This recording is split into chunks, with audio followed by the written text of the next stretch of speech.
Bonjour à tous et à toutes. Qu'est-ce qui fait que certains vendeurs et vendeuses sont meilleurs que d'autres? Évidemment, il est important de disposer de certaines compétences et de l'expérience personnelle qui sont adéquates.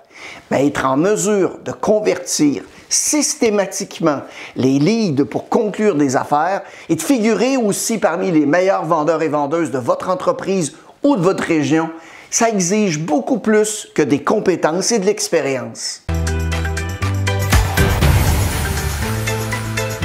Mon nom est Mario Loubier, dans le but de vous aider à améliorer vos performances, soit dans le domaine de la vente, l'expérience client ou bien du leadership. On partage sur cette chaîne des stratégies, des éléments de motivation et d'engagement. Parce que les émotions mènent les décisions. Vous pouvez aussi évidemment vous abonner à notre chaîne et obtenir gratuitement au moins une vidéo par semaine. Pour les entreprises, on est accrédité à Emploi Québec dans le cadre de la loi sur la formation. Les détails se trouvent juste en bas dans la fiche description. Évidemment, vous pouvez aussi écouter cette vidéo en podcast en cliquant sur les liens dans la fiche description au bas de l'écran. Au cours des dernières années, vous savez, il y a de nombreuses recherches scientifiques qui ont été menées sur la façon dont le cerveau humain fait des choix et sur les facteurs qui peuvent influencer ce qu'on dit et ce que l'on fait, y compris de la façon qu'on achète.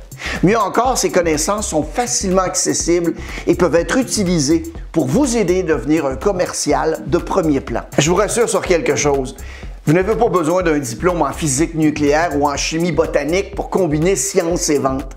Il vous suffit d'être prêt à adapter votre processus de vente actuel et à commencer à utiliser la nouvelle approche que les meilleurs vendeurs et vendeuses utilisent aujourd'hui. Enfin, il s'agit d'une technique de vente qui inclut la psychologie sociale, les neurosciences et l'économie comportementale.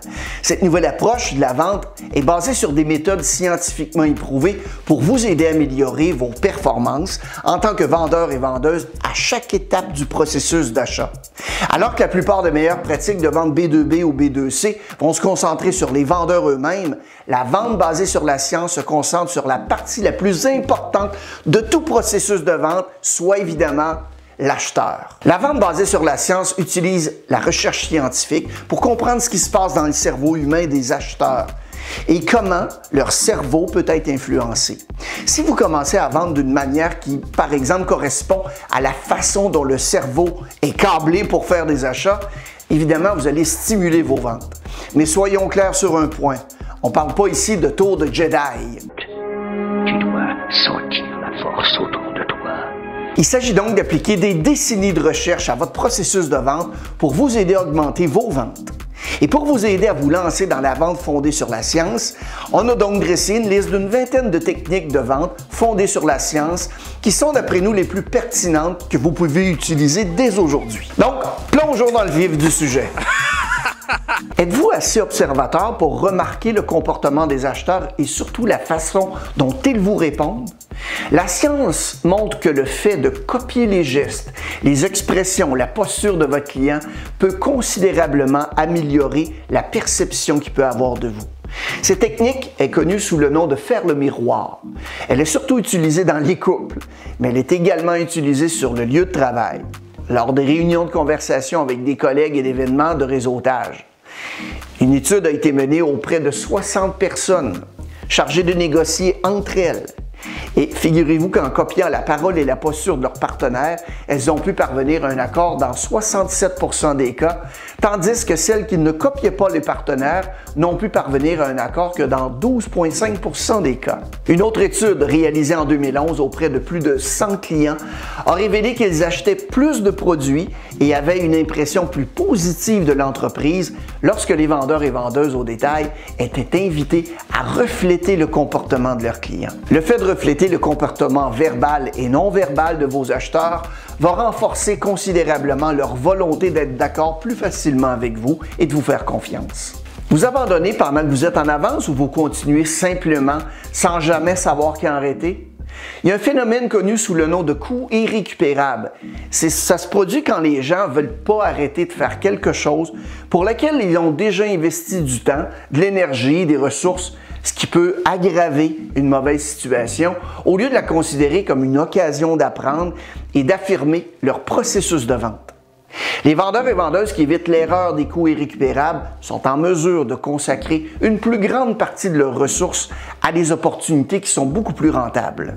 Quand les gens vous décrivent, est-ce qu'ils utilisent le mot « confiant ». De nombreuses études de Hoffel Group ont montré que lorsqu'une personne agit avec confiance, ça donne plus de poids à ce qu'elle dit. Mais le plus drôle dans la confiance, c'est que même si vous ne la ressentez pas, vous pouvez faire semblant. En simulant le sentiment de confiance, vous pouvez aider à mettre votre esprit en mouvement. En d'autres termes, si vous utilisez un langage corporel qui respire la confiance, il y a de fortes chances que vous vous sentiez aussi confiant et confiante que vous agissez. Les chercheurs de Carnegie Mellon ont découvert que le fait d'afficher sa confiance en soi est encore beaucoup plus influent que les performances passées pour établir la confiance. En conclusion, sur ce point, on pourrait utiliser l'adage anglaise qui dit « Fake it until you make it ». Est-ce que ça vous arrive de douter de vos capacités? En fait, tout le monde le fait de temps en temps, hein? Qu'on ait du succès ou qu'on soit homme ou femme, en fait, douter de soi, de ses capacités, c'est un problème si courant que les psychologues lui ont même donné un nom. Ça s'appelle le syndrome de l'imposteur. Et l'un des meilleurs moyens de renforcer la confiance en nous, selon les recherches, c'est de réfléchir à la façon dont vous avez réussi dans le passé. Ensuite, de vous dire tout haut que les succès que vous avez remportés dans le passé sont évidemment la preuve de vos performances futures. C'est un exercice simple, mais il a été prouvé qu'il va vous permettre de changer d'avis et de devenir beaucoup plus confiant et plus sûr de vous. Si vous évitez le syndrome de l'imposteur, vous allez pouvoir améliorer vos performances et aussi votre charisme. Oh my God! Les acheteurs vous trouvent chaleureux? Est-ce que vous êtes accessible? Si ce n'est pas le cas, il existe un moyen très simple d'améliorer la situation. Il suffit de leur sourire davantage. Plusieurs études montrent que le sourire est très étroitement lié à notre perception de la facilité d'approche d'une personne. Le docteur Robert Zajonik a analysé ce qui arrive au corps quand vous souriez. Il en résulte un sentiment évidemment de plaisir et une confiance accrue, une augmentation du flux sanguin vers le cerveau et la baisse de la température du corps. Mieux encore, quand vous souriez à quelqu'un, ça active le cerveau de l'autre personne qui vous sourit et est donc plus susceptible de vous sourire en retour. Le sourire vous fait paraître plus chaleureux et chaleureuse. Des recherches ont montré que lorsque les gens vous perçoivent comme quelqu'un de chaleureux, évidemment, ils sont plus susceptibles de vous faire confiance et d'adhérer à vos idées beaucoup plus rapidement. La concurrence est forte dans le secteur de la vente. Vous devez donc mettre toutes les chances de votre côté pour réussir. La bonne nouvelle, c'est qu'il y a encore beaucoup de vendeurs et vendeuses qui s'appuient encore sur des méthodes et des techniques qui sont dépassées pour augmenter leurs ventes. Mieux outillés de ces 20 techniques de vente fondées sur des principes scientifiques éprouvés, ça peut vous aider à doubler vos ventes. Ainsi, la prochaine fois, quand vous aurez une réunion de vente ou que vous parlerez avec un nouveau client potentiel, essayez vous-même au moins une d'entre elles pour voir l'impact positif qu'elle aura sur votre pipeline de vente. Maintenant, qu'est-ce que vous allez faire de différent? Passez à l'action et faites-moi signe. Merci pour votre écoute.